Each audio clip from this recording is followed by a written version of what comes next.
tonight's going to be good. Tonight's going to set things in motion. I want to get an idea, before we start, of kind of where you might be in your journey, in your business journey. And so if you are, you have a business already, and you are, 3 to 5 years or 3 or more years into your business, I just want to see by a show of hands where you are.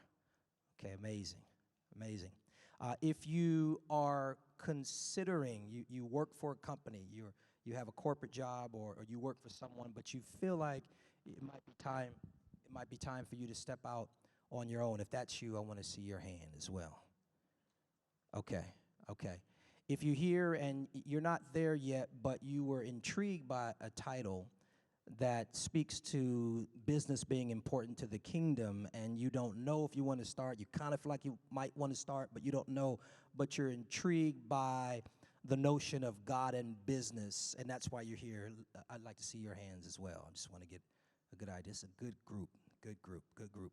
If you've been in business for over 10 years and you're here to maybe scale your business, I want to see your hand. Okay, this is good. All right.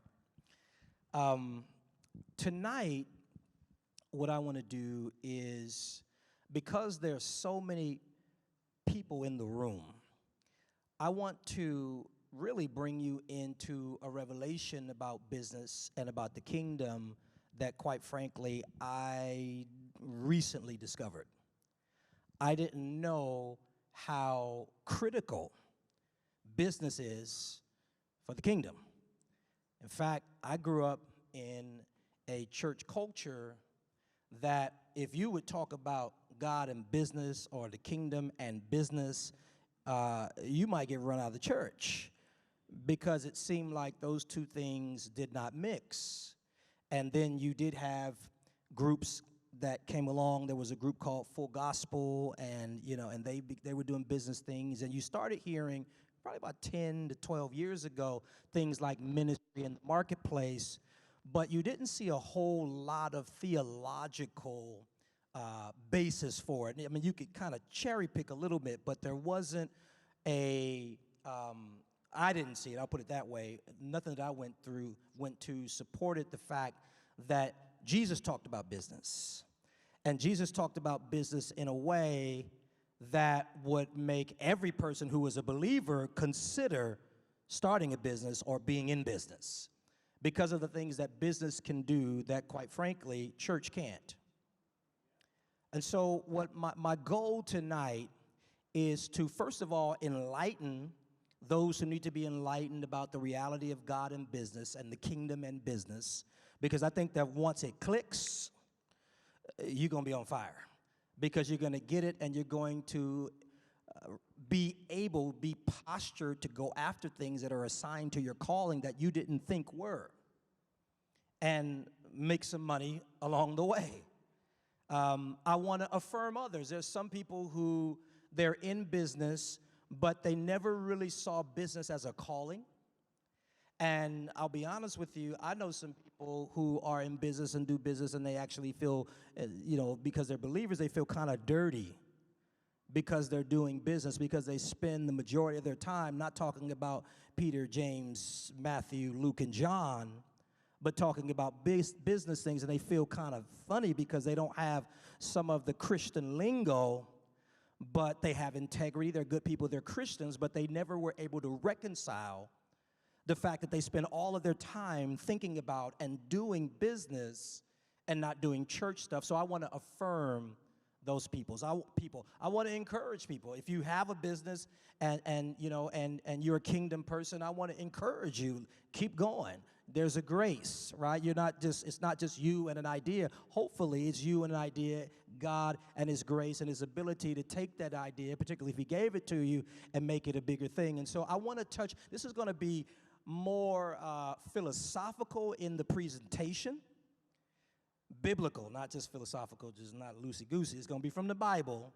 And then I'll do some Q&A, and maybe in the Q&A we can get to some of the practical things so that I reach everybody in the room. That sound fair? All right.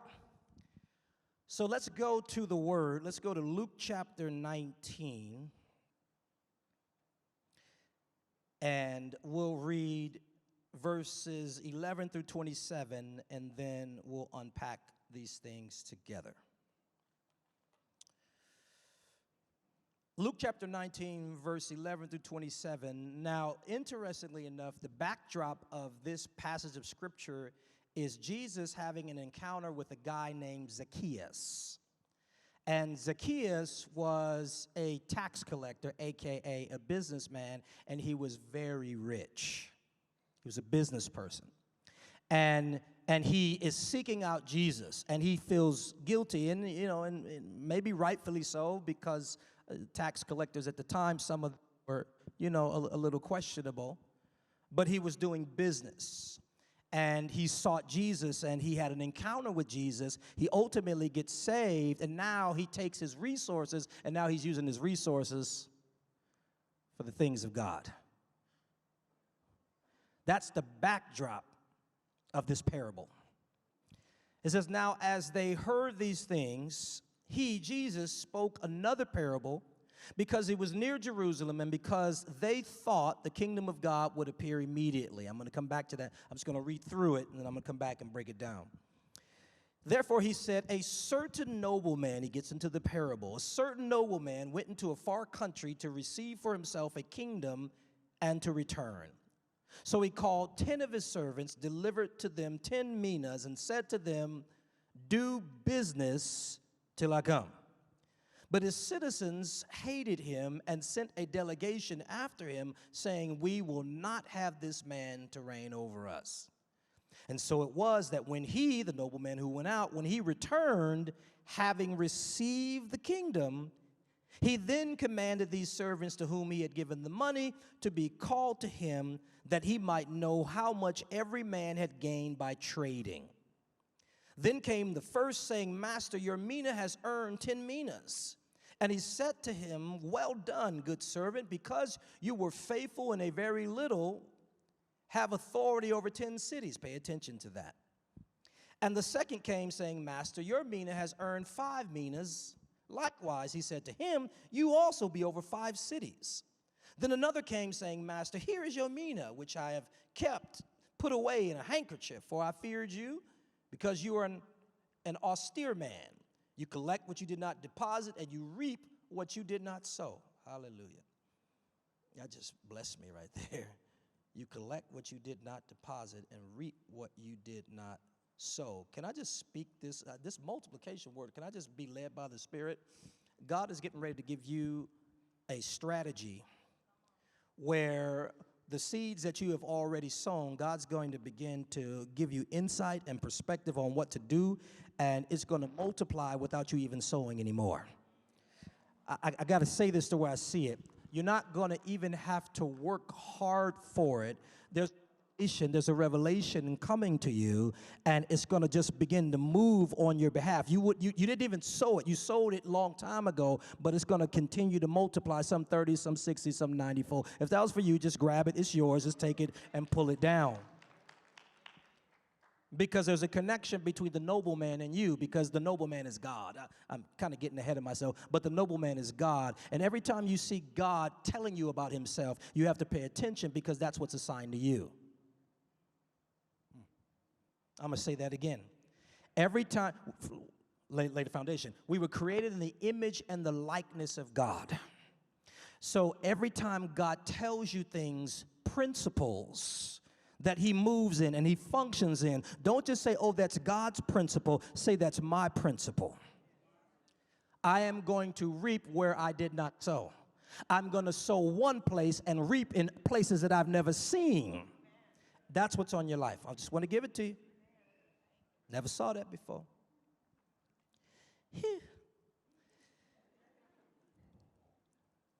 You knew that I was an austere man, collecting what I did not deposit and reaping what I did not sow. Why then did you not put my money in the bank, that at my coming it might have collected it with interest? Man, I want to be all structured and stuff, but I feel something. But I'm gonna try to behave myself, try to be dignified, stuff like that. Got my blazer on tonight and everything. We'll see. I'm gonna try to be dignified, but if it happens, it just happens. Just let it happen. verse 24, it says, and he said to those who stood by, take the mina from him and give it to him who has 10 minas. But they said to him, Master, he has 10 minas. They were hating. He said to those who stood by, take the mina from him, the person who didn't do anything with it, who hid it, and give it to him who has 10 minas, the one who worked the most with it. And the people who stood by said to him, Master, he has 10 minas. In other words, that's not fair. Can I just speak another encouraging word over you? God's about to do something in your life, and people are going to be mad because they're going to say, it ain't fair. It don't make sense for him to do. Okay. I'm just... For I say to you that everyone who has will be given. And from him who does not have, even what he has will be taken away from him. But bring here those enemies of mine who did not want me to reign over them and slay them before me. Okay. So I want to talk about a few things that this text points out that helps us to understand why business is very important to the kingdom. First of all, there was then and there is now what I like to call kingdom ignorance. And what I mean by kingdom ignorance is us, and that's not a derogatory term. Ignorance just means to be without knowledge. And if we don't preach it, if we don't preach the kingdom, and I think we need to preach the kingdom a little more, because Jesus only had one message. His one message literally was the gospel of the kingdom. Jesus' message, watch this, the gospel of Jesus Christ is the gospel of the kingdom. He did not preach the gospel of Jesus Christ. His gospel was the gospel of the kingdom. And so the kingdom, understanding the kingdom is something that we need to really become proficient at. We talk about the kingdom, I'm part of the kingdom, but oftentimes we really don't understand what it is.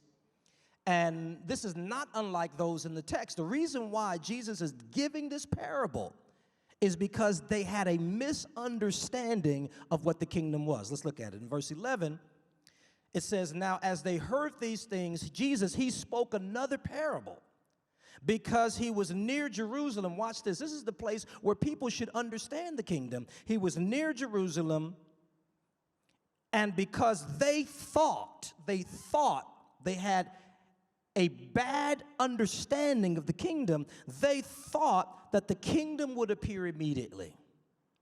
So he teaches this particular parable because they had a misunderstanding about the kingdom. So this whole lesson is about the kingdom. Kingdom ignorance.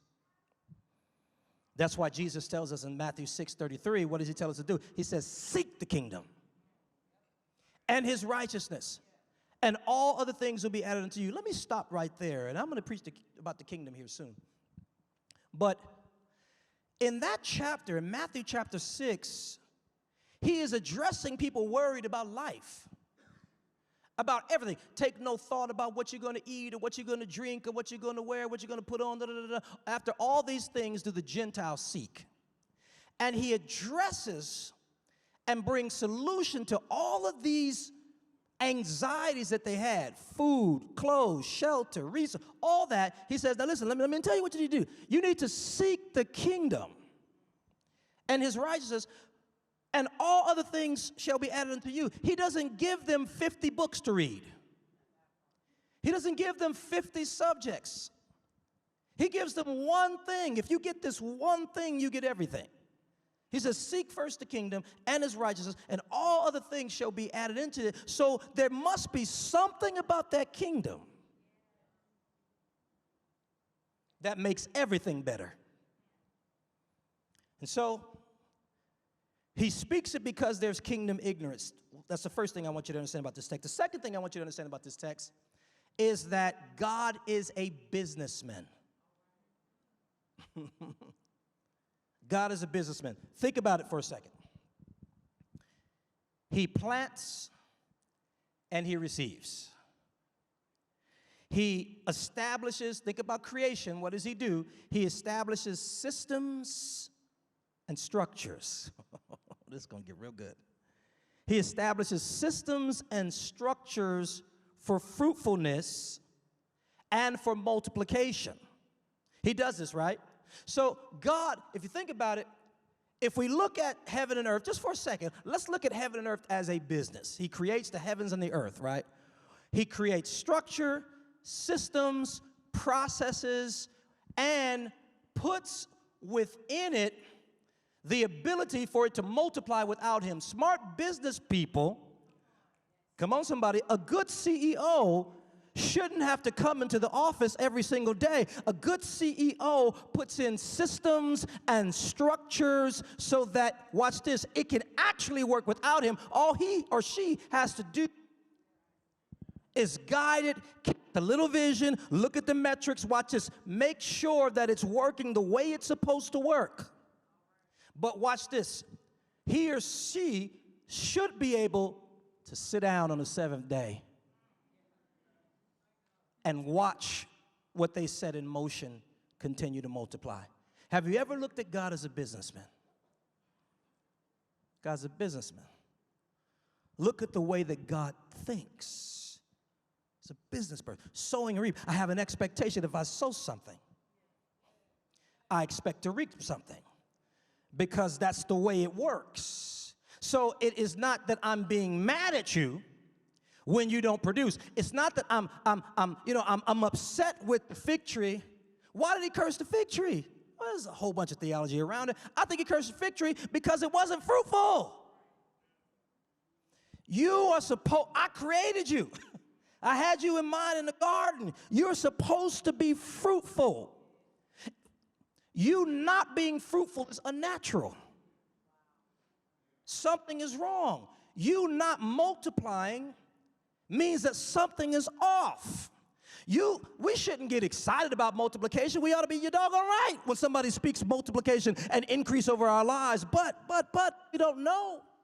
I feel that. You're called to multiply. Oh, I need to slow it down, take my time. Yeah, he's a businessman. The nobleman, let's look at verse 12. It says, therefore he said, a certain nobleman, and we know that in the parable this nobleman is God himself. A certain nobleman went into a far country, watch this, to receive for himself a kingdom and to return. He already had a kingdom. It is time to multiply. And it doesn't say that he goes to see about a kingdom, to see if potentially that kingdom would be his. It says he went to go get a kingdom. I feel that right there. Some of y'all gonna leave out of here and y'all gonna go get something. I feel it. You're gonna get, because you recognize that it's there. He's a businessman. Can I keep going? Understanding that business is important to the kingdom is important because some blessings can only happen through the constructs of business. Oh, God. There are some things that you want to see happen in the earth that cannot happen, watch this, through a church structure. This is one of the reasons why our bishop and our founder, as he sought and yet still seeks to fulfill and to facilitate the calling of his life, what did he have to do? He had to create some businesses, because the church structure would not be able to facilitate his desire to create affordable housing, come on, all over the country. The church can't do that. Let me give you an example. I'm going to give you another example. So we wrote last July, we wrote a song called On Time God, right? Wrote a song called On Time God. And, we recorded it, and we did our thing, right? We could have just sang that song in church. Just took that song, sang it to Potter's House Dallas, Potter's House L.A., went over to Patrick's church and sang it over at Potter's House Fort Worth, or went over to Cheryl's and sang it at, Potter's House. We could have done that, and that would have been fine. That would have been maybe 80,000 people blessed by the song, right? We didn't do that. We created an entity. We already have a music label, but we created another music label so that we can get distribution system, structure, and that thing has reached multiple millions of people because we put it in a system that would allow it to have its maximum impact. So if we would have just put it in the church pipeline, it would have been wonderful. A few people may have gotten touched, but not to the degree impact globally. So some things, watch this, hear me clearly. Some of you, your calling requires business. And it's bigger than you. And I know you might want to be humble, and I don't need all that. I just want to be sweet little old me, and I don't need no company, and I don't need no employees, and I don't need no multi-million-dollar budget. I don't need all that. It's just me and Jesus, and I didn't come from nothing. Stop it! It's bigger than you. It's bigger than you. You don't get to decide how big your calling is. You don't get to do that. It's not right.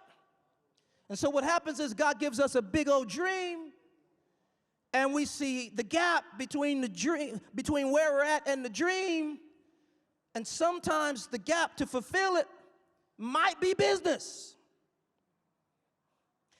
What I'm trying to do for some of you is to shift your mentality about it. Business is not evil. He said, do business. There's so many things that would have been unprofitable or would have had very, very minimal impact if I didn't structure a business to facilitate it. Even, watch this, even the church is a business entity. It's a nonprofit, but it's still a business. Well, let me tell you something. So my background is business and technology. And God called me to preach, and I didn't know nothing about, I'll be honest with you, I didn't know a whole lot about church. I knew about starting and building a company, but I didn't know nothing about church. So I had a calling, and I felt that calling, and I felt that gift and that ability to, with the anointing, preach and teach, because people were being touched and impacted. I was just talking, and friends were getting saved. And so I'm like, whoa, I got something. I don't really know what to do with it, but my business mind kicked in. This is hitting me now in a way that I didn't even really fully understand it. My business mind kicks in. It says, okay, now you got this gift. You're touching a few people. How do you take that gift and amplify it? What sort of system and structure do you need to put in place in order to make it? I didn't go to seminary. That was my business mind kicking in.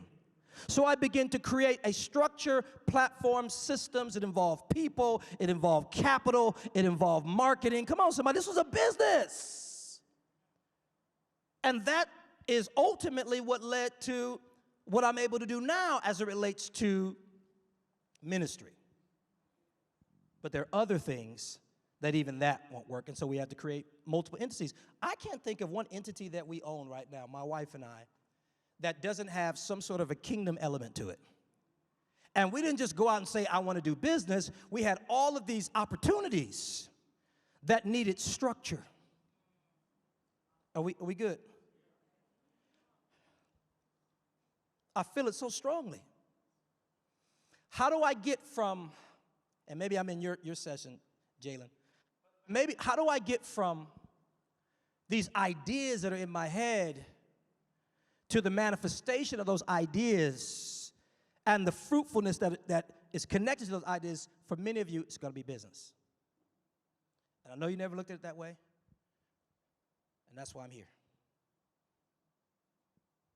Yeah. Business also, in some cases, will give you a seat at the table. There is a gentleman by the name of, and I believe he passed away, great man of faith by the name of Peter Wagner, C. Peter Wagner, I think his name was. And he was one of the few pioneers of marketplace and ministry ideology. And his vision and his passion was for the kingdom and kingdom people to influence what he called the 7 mountains of society, or the 7 mind molders, the 7 places where people's minds are shaped and developed. And so he targeted, and his, I'm going to try to remember them, but it was arts and entertainment, of course. It was education, right? You go to college and your mind is shaped in college. It was, somebody rambled them off. Arts, it was science, it was media, government, come on. Business, family, and religion. Yeah, those are the mountains. I think I probably missed one, but we got them all. There might be 20 mountains. But the idea was that the kingdom, in order to be effective, was to permeate all these areas of influence. I think you said government too, right? All these areas of influence. And people thought it was crazy, but it actually makes sense because the kingdom is about influence and territory, and we'll get to that in just a second. Are we tracking? Business will give you a seat at the table. You think about right now, in Washington, when you think about laws that are made, a lot of laws that are being made right now are being made because business is pressing Congress. So business is influence. And we're mad at business people, and they're like, yeah, you can be mad all you want to, but we got the money, we got the influence, and so whatever laws we want to see passed, we're going to get them passed because, watch this, our business gives us a seat at the table. Are you hearing me? And I've heard it said before, if you have a seat at the table, you're going to be on the menu. Hey, are you tracking with me? I keep going. So, to recap really quickly, there's a kingdom ignorance that we're going to have to deal with. And all of us, let me say something. When I say kingdom ignorance, I'm not pointing out anybody. All of us have kingdom ignorance. That's why he says seek the kingdom. We got to keep on seeking the kingdom, keep on staring at it, keep on understanding it, keep on pushing it. We have to understand that God is a businessman. Why is that important? Because if God is a businessman, and that is genderless, so am I. I need to start thinking like a business person, whether I have a company or not. I need to start thinking that way. We learned that some blessings can only happen through the constructs of business, right? That's the only way it's going to work for you. And if that's the only way you're going to work, it's going to work for you. If you're not in business, you're going to have to learn some business. You may have to take some courses. I'll do whatever I got to do to fulfill my calling. Come on, somebody. It's crazy. Look. One of the companies that I'm heavily invested in is a science platform. And these are all Harvard scientists, all MIT scientists, and we're coming up with some crazy stuff. But you know what my tail is doing? I'm reading my tail. I am reading all these science. Look, now I don't know about going back to school. I might. I'll do whatever I have to do to be whatever God needs me to be. Some of you may have to go back to school. And now they've got all kind of things. I'm digressing, but they have all kind of programs. You know, they have certificate programs. They've got, we're doing stuff with good soil, and so there's just a lot of ways to do it. I got to keep moving because I really want to move through this, and I want to get to Q&A. And there's a couple of points in here that I don't want us to miss. Number 4, this is important, and we see this in the text. Each of us have something to trade with and to multiply. Right now, you've got something to trade with. All right, let's go. It's in the text. Let's go back to the text. So he gives them, and I'll just say it. I will talk. So he gives them, he takes 10, he gets 10 servants, and he gives them 10 minas. He leaves, and he comes back, and he asks them what they did with it. He has an expectation, watch this, and he's not being unjust. He comes back because, look, he went and he multiplied and he came back. He came back to his children, to his servants, and he says, let me see what you did with it. And the first one comes back, and he had 5 minas. He had 10 minas, rather. He's like, you get it. You got it. You look like me. You flowing like me. You walking like me. You talking like me. And the other guy with the 2 did his thing. We know 1 got a little shaky. The one with the 1. What am I getting at? What's important for you to know from that? You got something to trade with. Right now. Right now. Right now, you got something to trade with. And why do I use the term trade with? I use the term trade because a lot of times we live in and I mean this with all due respect, we live in a lack perspective. In other words, some of the things that might be keeping us from moving forward or moving into things is because we perceive that we lack what it takes to start, right? We lack. If I had this, well, if I ask you, if I come to you right now and you've been pondering starting your company, and I come to you and I say, okay, so what's standing in the way? You know what I mean? And you'll say, well, I lack this, I lack that. If I get this, I can do that, right? It's a lack mentality. The reason why I use the word trade, which of course we know is a business term, because all business is trading something. You have some value, and watch this. The value that you have is not money. That's not money. It could be an idea. It could be a skill. It can be anything. That's what you have to trade with. And so if you, first of all, know what you have to trade with, believe in what you have to trade with, and believe, watch this, that it is anointed to multiply. I don't care how small it is. What does it matter if it's small, if it's anointed to multiply? The size of it doesn't even matter. That's why it says you have faith the size of a mustard seed. You can speak to this mountain and say, be thou removed and cast in the sea. Why? Because even a little mustard seed has the ability to grow. Can we talk for a minute? You right now have something to trade with. I promise you, you do. And if I was your enemy, I'll put you in a lack mentality and make you think I need step B, C, and D before I can take step A. No, you've got something. Everybody in here ought to do an exercise, an individual audit on what you have to trade with. In fact, maybe that's homework. I want you to get in the presence of God and get still and think about everything that you possess, every skill, every idea, every talent. I don't care how large or how small, because what God is doing, watch this, this is your menu of goods. You're richer than you think. Man, I feel the Spirit. I'm trying to move. You're richer than you think. You got something. You just need to know what you got. And then once you know what you got, and Jalen's going to talk about it next week, once you know what you got, and then you know how to, watch this, describe what you got. Come on, because you got to sell it. Know what you got, describe what you have. Watch this. Find your customer. Because there's somebody that needs what you have. That's how God set it up. That's why you're alive right now. Because you have something to trade with in this hour that somebody in this hour needs. God is not ignorant.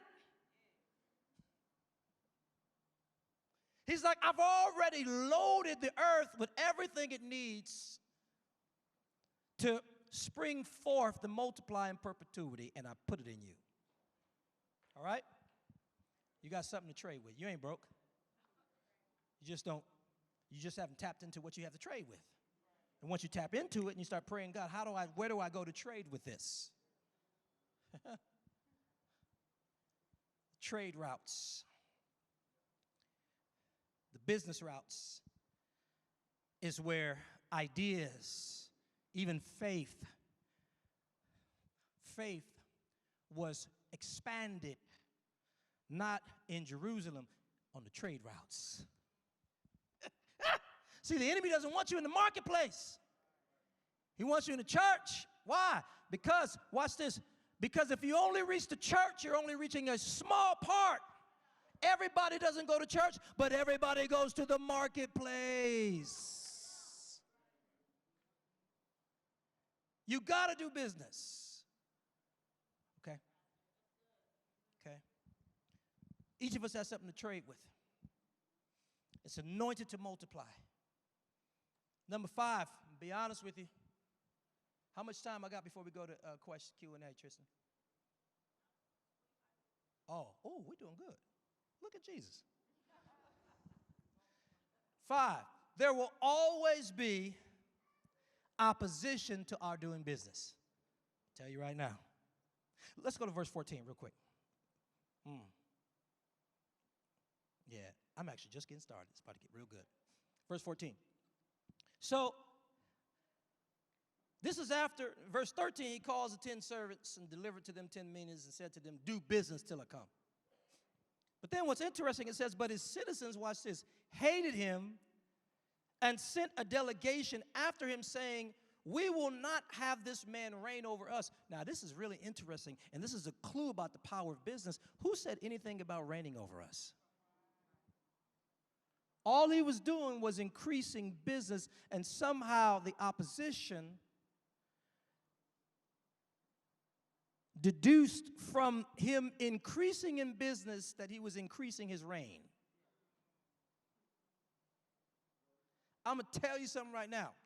The lie that Christians are not supposed to do business, the lie that Christians are not supposed to be successful, the lie that Christians are not supposed to be in the marketplace, the lie, that is a lie straight out of the pit of hell, because the enemy knows that business produces influence. And Hollywood knows it, and Wall Street knows it, and that's why the enemy is right there.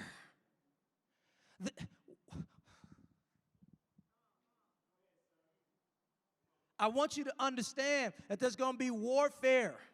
For those of you who have a business, I'm going to tell you right now, and you are a kingdom person, there will be warfare. But there is good news. If you align your business with the kingdom, when everything around you is shaking, when businesses even in your industry are falling apart, if you align it with the kingdom, you dedicate it to the kingdom, you give it to the kingdom, you seek the kingdom, God will give you strategy and protection so that when the drought comes, come on, Pharaoh, when the drought comes, when the famine comes, your business will still be standing. But there will be opposition, not only against your business, but in your business. Makes you want to go down another road. And typically, the opposition will come through people. I'm not calling people the opposition. Don't do that, because then you'll be mad at people and you'll be offended at that which God loves. But I'm saying, and this is just for free, this is a caveat, and I'm going to just give you this, and maybe this will come up as we talk more. But in order to be successful in business, you will have to learn how to navigate and manage people. Are you hearing me? Because people will be your prosperity, but they will also be your problem. Hello, somebody. And if you don't understand how to navigate people and understand the principles of people and all that sort of stuff, you will look up and you will squander an opportunity. And let me say this, it's not just firing people. Can I just digress and kind of flow like this just a little bit? It's not just firing. Some people think, oh, you have a trouble person fired. That's not always the case. Now, there's some times where that has to take place, but sometimes I saw you moving it. Sometimes you got to move them. Sometimes it's about moving them. Sometimes, watch this, it's about mentoring them. Sometimes that person who is getting it done, oh man, they're getting it done, but they have a difficult time with people. And so people will come and complain, and watch this is for free, I don't know what this is for, but people will come and complain, but the reason why the people are coming and complaining is because they don't want to change. They want to live in mediocrity. And you have this rock star that doesn't want to live in mediocrity, and you're listening to the people who have been around for a long time. Maybe the rock star is only 2 years in, but these people who are complaining are 5 years in, and they're mad at the rock star because they want to stay normal. They've got their little system going. The rock star's coming in, and that rock star sees the potential of your business and has the type of character that you want. And the foolish person or the unlearned person will listen to the people who have been there for a long time, because that person will say they're loyal. And so you want to return the loyalty favor, and that is fine. You get rid of the new person that could have taken your business to another level, and now not only are you loyal to the person, but you're loyal to the level that you were on. And you stay there and you don't move forward because you don't know how to navigate people. And so sometimes what you do is You talk to that person and have that person soften their edge. Come on. You help them to smooth their rough edges, but you don't fire that person. There's a young man. Now how much time I got? Okay. There's a young man, and he came into one of our organizations, and he got on everybody's nerves. I mean, everybody's nerves, right? Because he had so much energy. Yeah, he just had his energy, and even my nerves a couple of times. I said, simmer down, son, simmer down, But the kid was great. And watch this. Even some of my close confidants in the organization wanted to fire him. They wanted to fire him. And they almost did. And so they treated him bad. And he was getting ready to, I'm sorry. This was he wasn't a hire, he was a volunteer.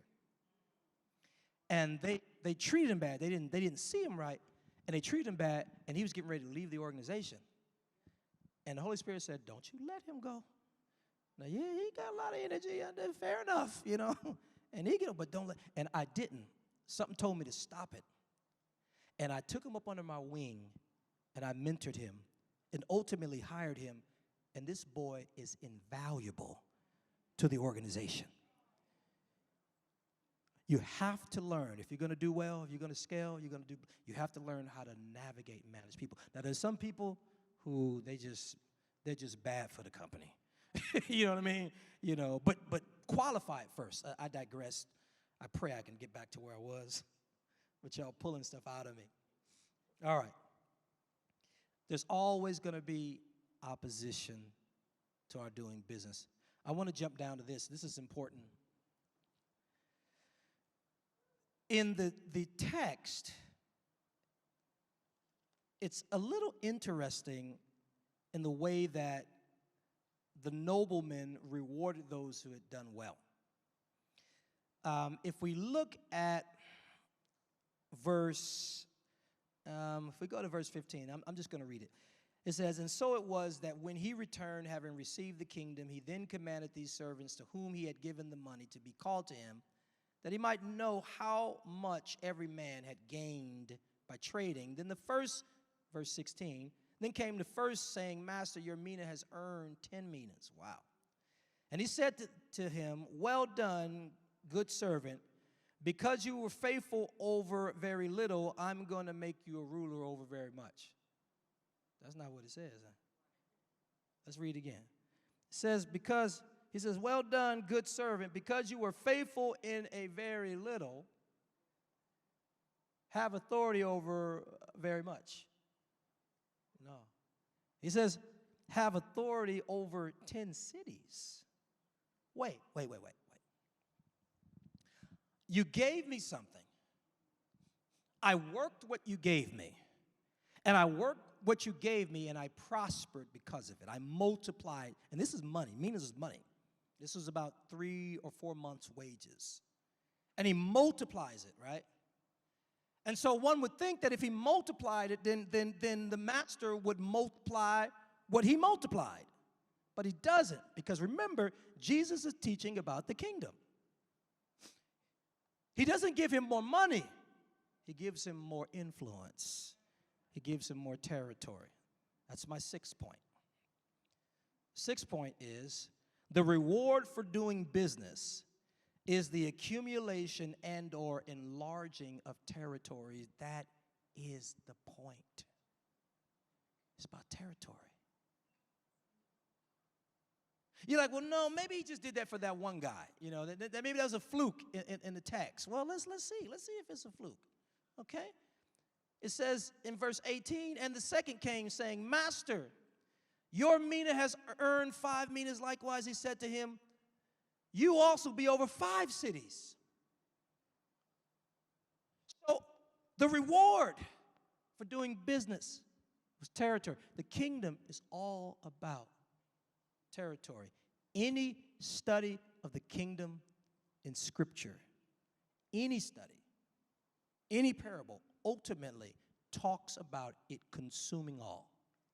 It's expanding. It's growing. is taking territory. In business, it's a very critical and vital means for that taking place. Is that making sense? The last point I kind of touched on already. If we go and we build faithfully, God will always deal with the opposition. You don't have to worry about it. And not just the opposition as in your haters, but that which is opposed to you moving forward. That's why. If I can summarize this, and I want to get into Q&A, you got to do business.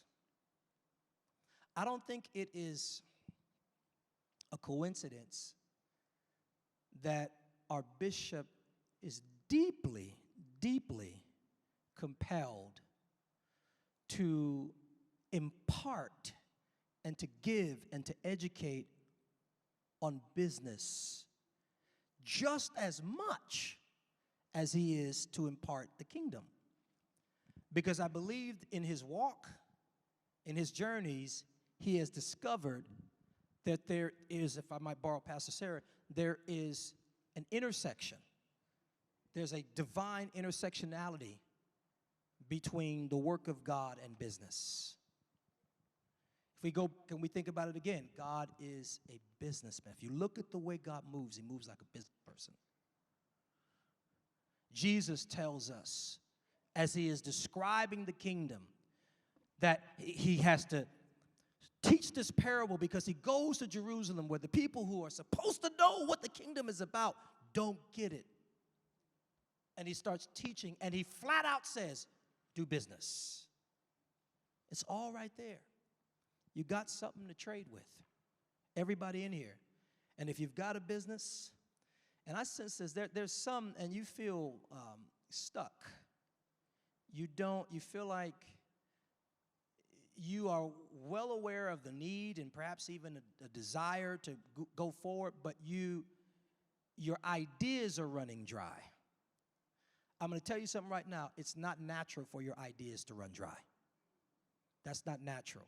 That means that something is out of alignment. Sometimes what will happen is if you go through a rough patch in your business or in your life or in your marriage or in whatever, your faith begins to be diminished. Your belief in what is possible begins to diminish, and it creates an inner and external environment of doubt and disbelief and ideas, and that is not a good incubator for ideas. Can I talk to you for a minute? The scriptures talk about, I believe it's in Psalm 92, it says that that righteous person is going to be fresh and flourishing even in old age. Even in old age. It's coming back. And if we have an opportunity, I'm going to pray at the end for anybody who feels like you're running out of ideas. How can you create in the image of God, which means that you are creative by nature? There are ideas in you. But if there is a stronghold over your thinking, right? The Bible talks about a stronghold in Corinthians. He's not talking about, watch this, a demon.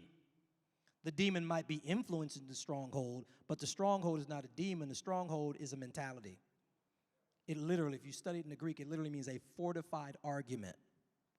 And so sometimes life can happen. It can beat up on you, and you have a fortified argument. There's an argument in your head. You don't even know it's an argument. It just feels like a truth. It feels like a reality, but really it's an argument. It's a high thing that has exalted itself against the knowledge of God.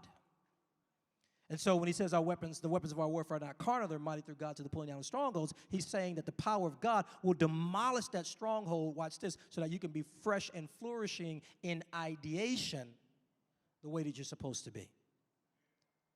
Psalm 1 and 3.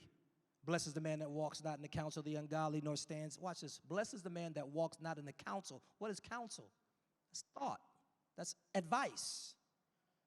Blessed is the man that walks not in the counsel, in the advice that creates thinking of the ungodly, nor stands in the path of sinners, nor sits in the seat of the scornful. Ooh, wait, hold up. Did you see that? Blessed is the man that walks not in the counsel of the ungodly, nor stands. Wait, hold on. Did you see it? Blessed is the man that walks, so I'm walking, not in the counsel of ungodly, but if I don't deal with that, nor stands with sinners. So, watch it. So I'm anointed to walk. I'm anointed to walk and to keep moving forward, right? If you look at God, he talks about walking with God. A journey with God is a walk. And maybe you were walking at one point. You were walking, but then the counsel of the ungodly, right? A high thing exalted itself against the knowledge of God. You went through something, and God perverted what that experience was. And shame came in, and blame came in, and hurt, or whatever it was, however he did it, the counsel of the ungodly, you were walking, and the counsel of the ungodly began to slow you down. And then the next thing you know, you were standing, watch this, with sinners. You're not supposed to be standing with you. You're moving. But if I slow you down, I will change your environment. And the next thing you know, you will be amongst company that you were actually supposed to be called out of, but because you lost your special, because you lost your thinking, now you're no longer walking, you are standing, but it gets worse. Blessed is the man that walks not, he's walking, right, in the counsel of the ungodly, nor stands in the path of the sinners, but then it says it gets worse, nor sits in the seat of the scornful. I wonder if there's somebody who's sitting right now. And it started with a belief about something. You were walking, you were moving, you had it on, you were thriving, you could see it, you had faith to do it. But then a lie came in, and you stopped walking, and you didn't even know it. You didn't even know. You couldn't even, you were so trapped by that thought that came in your head. Oh, you want to switch my mic? Oh, okay, I'm sorry. You were trapped by that thought. Didn't even know, couldn't even feel, so distracted by the lie that you didn't even feel your feet stop moving. You're standing. Now you're standing. Because no one in your company will call you forward. Because they're kind of trapped here too. And then the next thing you know, watch this. It says you're sitting with the seat of the scornful. Scorning has to do with talking. So now you have forgotten all about your dream, and your whole life is about tearing down somebody else or speaking negative. Sometimes even tear down yourself. That's how it happens, and you didn't even know. Last you knew, last you checked on you, you were walking. If that's you, we're going to break something tonight. Because you got something to trade with right now. All right, I'm going to stop for Q&A. I don't want to just do this. I want to be interactive. Okay, so Pastor Touré, I have a question. Yes. As it relates to business, how do you, as a business owner, how do you get over that hump? And that hump being where you have more money that's coming in than you have that's going out. Like let me give you an example. Okay. I've been in business for 7 years. 7? Yeah. Okay. And for us, it's some years is a balance. We break even. Some years we have a loss. I met another business owner who also, I bake desserts. She's been in business for 21 years. Mm-hmm. And when I started in the grocery store, I told her that's what I'm trying to figure out, how to have more money coming in than I have going out. Mm-hmm. She said, well, I've been doing this for 21 years. When you figure it out, you let me know. And I thought that was a problem when she's been at it for 21 years. Yeah. So now I want to ask you. No, that's really good. I think the word data is just coming to me right now. And what I mean is the economics of a business tells a story. It really, business, honestly, is black and white. It really is. It's, there's creativity around the product, there's creativity around the marketing and all that kind of stuff, but the actual, bottom line of a business is black and white. And a lot of times we are really good on the creative side. You said it was a bakery? Yes. Okay, which is awesome. So you truly are creative. Like you probably, where is that? So we bake out of a commercial kitchen in Garland, but we deliver all over the Metroplex and we ship across the U.S. Okay, so we're talking about being profitable. So a business that's worth doing is a business that is profitable. It requires a forensic study of your company. You need to know every single penny of your organization, what it takes. There's information that you need, because in the forensic examination of the economics of your organization are ideas. What are you paying? I'm not a cook, so this analogy is gonna be really bad, but how much does everything cost? And I just have to adjust. It sounds like even the person with the 21 business, and you can be in business for 21 years and kind of make it and not have certain principles. And actually, even though you were in business and you were kind of successful, you could have been way more successful. So I think that if I were you, I would do an audit, a personal audit on everything that goes out. I mean, like everything. And then you just start there. How much does it cost me to do this? Because it could be a pricing issue. Your pricing could be too low. It could be as simple, dependent, and I don't know your business. I mean, we would have to really get into it. But you could be 50 cents off per unit, and that make a difference. And you're like, well, people won't buy. If they like it, they will. So I think it's just a thorough exam. I want you to hear me very, very clearly. It is not a mystery. It seems like a mystery, but it's not a mystery. The numbers will tell you what's going on, and they'll tell you what to do. You got to always follow the numbers. Have you ever taken time to really just, okay, and I'm not saying you got to halt it, you may have to do it or do it at night or whatever, but just, this is what I'm spending. I need to know every single detail. Sometimes it's a vendor. Sometimes there is, it could be packaging. Somebody went up on packaging and you got some new person in the industry that will give you a similar packaging for 75% of the cost. So you go through your organization or your business and you do an audit and you find the money. The money is there. It can be, there's a number of things it could be. It can be, I'm having a challenge with, my product and they call it a product market fit, where I have a product, but does it fit the market? And, so here's the thing. You got something to trade with. You just got to understand it. You got to understand the business. Once you take what you have and you put it in the structure of business, there are a whole new set of rules that come into play, right? Supply and demand, profit and loss, like all these things, and we have to take them seriously. And sometimes we just enjoy, and it's a wonderful question, I hope I'm answering well. Sometimes we just enjoy that we get to do it, because, I think anything worth doing, you should enjoy doing it. And so sometimes we're excited that we're doing it, but we also have to be as excited about that profitability. And let me tell you, one thing that will make you excited about that profitability is to go in the hole. So I think that you're already on your way to profitability because you're asking the questions.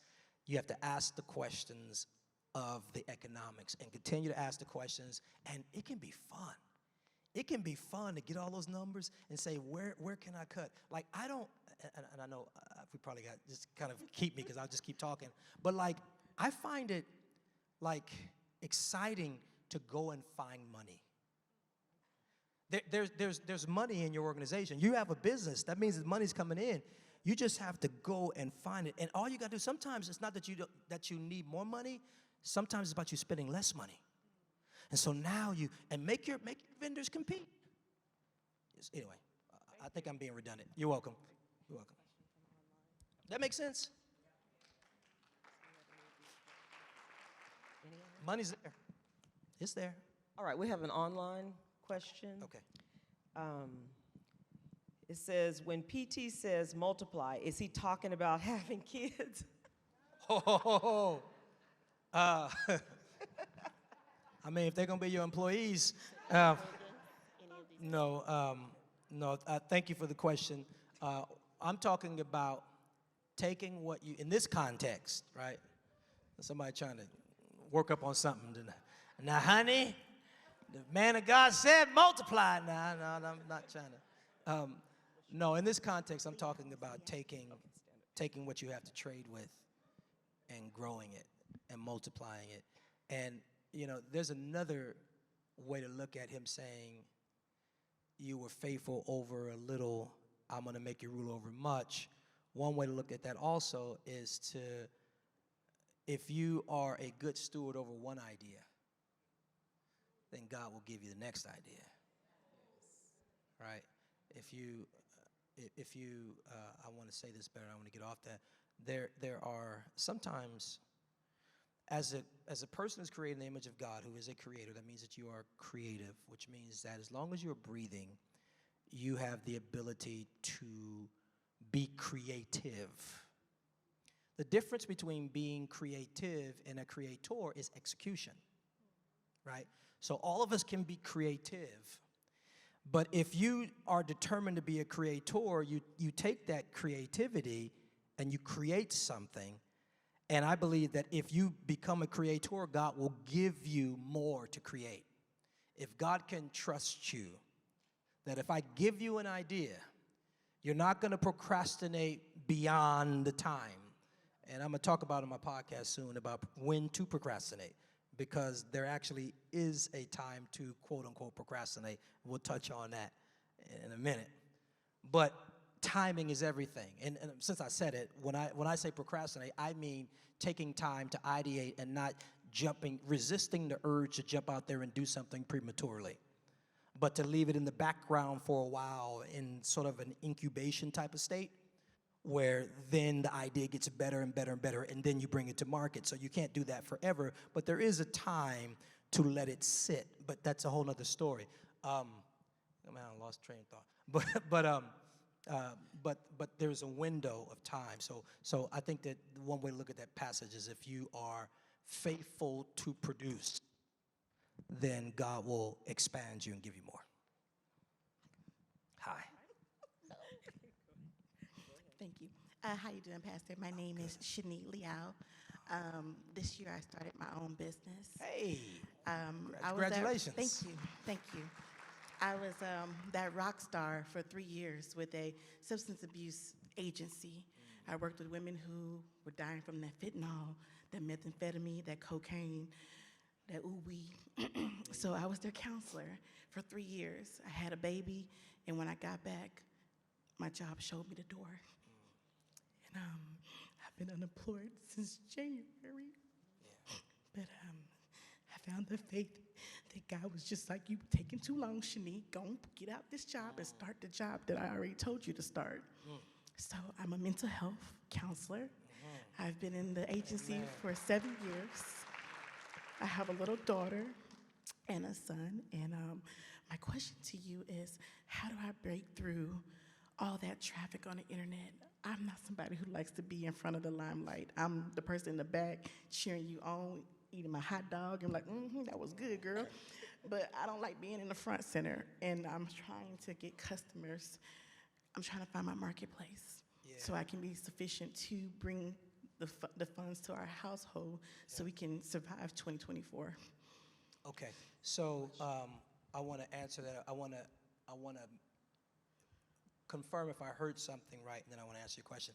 So you're talking about, I mean, obviously you're marketing yourself on the internet, which is great. You got to be there, no one can find you. You're on the internet.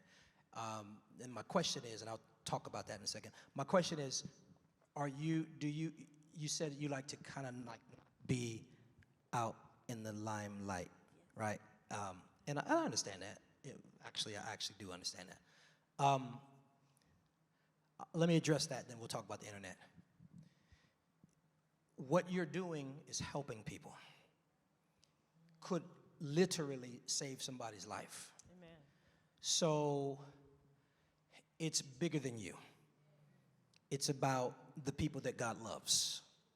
And you will have to get over putting yourself and or your company out there, because if you never put the fishing pole in the water, how can you pull up the fish that God wants you to have? So the reason why I say you are going to have to get over that is because in your line of work, you're selling you. And you're selling your passion, and you're selling your testimony. I can tell right now that you love the people that you serve. You really love them. They can see that. They can feel that, and they need to see it, and they need to feel it. And so as it relates to standing out on the internet, I'm not an internet marketer, expert or whatever, but I can tell you in a very general and broad way, it's about your uniqueness. It's about, if you say everything that everybody is saying, the way that everybody is saying, you're going to be swallowed up in the sea of people that do what you do or do things that are similar to what you do. But there's nobody like you. And there's nobody that has a story quite like yours. And so develop that story. Think about what makes you different from everybody else that's out there. And then you're probably going to have to, maybe spend a little money, or, maybe not, because they've got, like, again, I'm referencing Good Soil. There are podcasts out there. There are various ways to, without money and for free, learn some of those tips and those techniques. And there's so many tools now that have made it easy for people to market themselves. It's out there. But I think your biggest thing is stepping out. You've already stepped out and done the business, which is fantastic, and that's wonderful. But people need to know you exist, and people need to know you care. And then I'm gonna go spiritual on you, and then just pray for God to show you the marketability of your distinction, because it exists. All right? Yeah. Congratulations. Congratulations. All right. Pastor, what is the best way to secure mentorship for a business owner? Okay. The easiest way, the easiest way to secure mentorship, and mentorship is a very interesting term, because sometimes when you think mentorship, you think a person, and you have this person, and this person mentors you. Well, for the most part, a person who is worthy of mentoring you may not have time to mentor you. What I mean, in other words, if you're looking for someone who is doing extremely well, one of the reasons why they're doing extremely well is because they're busy. I'm not saying it's impossible. I'm just saying that that's a reality that you're going to have to deal with. So sometimes mentorship can start with books. Like, I got a lot of friends I ain't never met, and they're in my life. Oh, homeboy told me the other day, man, about my company, you know what I mean? And I haven't talked to him, but I read his book, or I read her book. And so sometimes mentorship is going to take on a different type of form, and you have to determine what mentorship is for you. Mentorship may not necessarily be holding your hand. Mentorship might be giving you ideas, right? And so start with books, but in the traditional context of mentor, serve.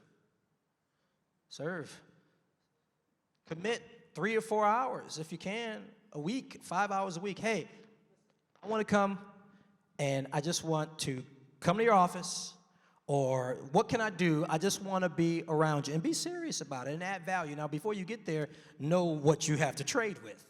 Come on, somebody, because you have to add value, but go serve a person.